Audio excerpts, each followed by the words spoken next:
asal-usul Syekh Siti Jenar hingga kini masih menjadi misteri. Siapa sosok sebenarnya Syekh Siti Jenar masih mengundang banyak pertanyaan. Dalam beberapa literatur disebutkan bahwa Syekh Siti Jenar yang namanya bermakna Tanah Merah itu memiliki nama asli Raden Abdul Jalil. Namun, ternyata ia memiliki banyak nama sebutan.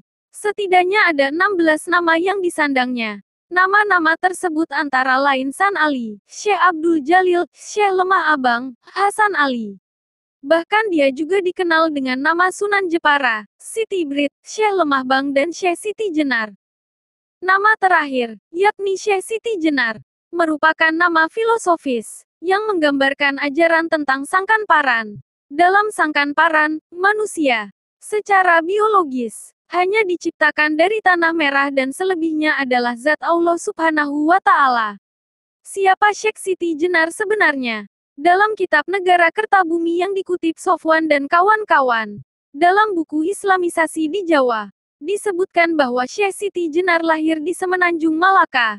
Ia adalah putra Syekh Datuk Saleh, adik sepupu Syekh Datuk Kahfi, seorang penyebar agama Islam terkenal di Jawa Barat. Dalam buku itu disebutkan bahwa Syekh Siti Jenar memiliki hubungan darah dengan Sunan Ampel dan wali lainnya. Saat beranjak dewasa, Syekh Siti Jenar pergi ke Persia dan tinggal beberapa lama di Baghdad. Setelah itu, ia pergi ke Gujarat dan kembali lagi ke Malaka. Syekh Siti Jenar menikahi seorang wanita dan memiliki beberapa orang anak, antara lain Ki Datuk Bardut dan Ki Datuk Fardun. Lain cerita dalam kegiatan Borobudur Writer dan Cultural Festival 2012. Dalam acara tersebut diungkap bahwa Syekh Siti Jenar diduga adalah anak dari Sunan Ampel. Penulis buku, Triogi Syekh Siti Jenar, Kiai Haji Muhammad Solihin juga mendukung pendapat itu. Ia menyatakan bahwa Syekh Siti Jenar atau Syekh Lemah Abang adalah anak dari Sunan Ampel. Ini berdasarkan kitab Maktab Daimi. Kitab tersebut berisi dan menjelaskan silsilah Habib dan Sayyid, dan mengungkap fakta bahwa Syekh Siti Jenar masih sedarah dengan seorang wali, ungkapnya. Pendapat lainnya mengenai asal-usul Syekh Siti Jenar juga bermunculan. Abdul Munir Mulhan, dalam buku Syekh Siti Jenar, Pergumulan Islam Jawa, menyebutkan bahwa Syekh Siti Jenar berasal dari Cirebon, Jawa Barat, dengan nama asli Ali Hasan atau Syekh Abdul Jalil. Syekh Siti Jenar hidup pada abad ke-16 Masehi, tahun 1348 sampai tahun 1439 Hijriah atau tahun 1426 sampai tahun 1517 Masehi. Ia dilahirkan di lingkungan Pakuwuan Caruban, Cirebon sekarang. Sang ayah merupakan seorang raja pendeta, bernama Resi Bungsu. Suatu hari, Resi Bungsu marah kepada si anak, dan mengutuknya menjadi cacing. Dari situlah awal pengembaraan dimulai. Ia juga menguping wejangan dari Sunan Bonang kepada Sunan Kalijaga tentang ilmu luhur.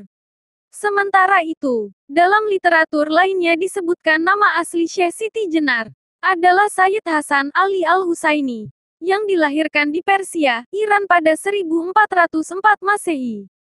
Ia adalah seorang Sayyid atau Habib keturunan Rasulullah Shallallahu Alaihi Wasallam. Sejarawan lulusan S2 Universitas Gadjah Mada, Anom Lasem sepakat dengan literatur tersebut. Ia menyampaikan bahwa Syekh Siti Jenar adalah seorang keturunan Persia. Dari Persia ke Malaka, dari Malaka ke Cirebon, kemudian dakwah di Tanah Jawa. Dari barat ke timur, kembali lagi ke Cirebon, ujar Anom. Anom membantah literatur yang menyebutkan bahwa Syekh Siti Jenar merupakan anak dari Sunan Ampel. Menurutnya, bila ia benar anak Sunan Ampel, maka seharusnya Syekh Siti Jenar berdarah Indochina seperti sang ayah.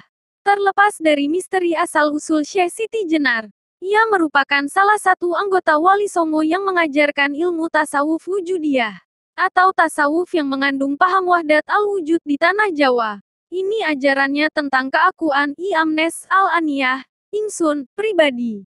Syekh Siti Jenar pernah menjadi anggota Wali Songo atas rekomendasi Sunan Ampel.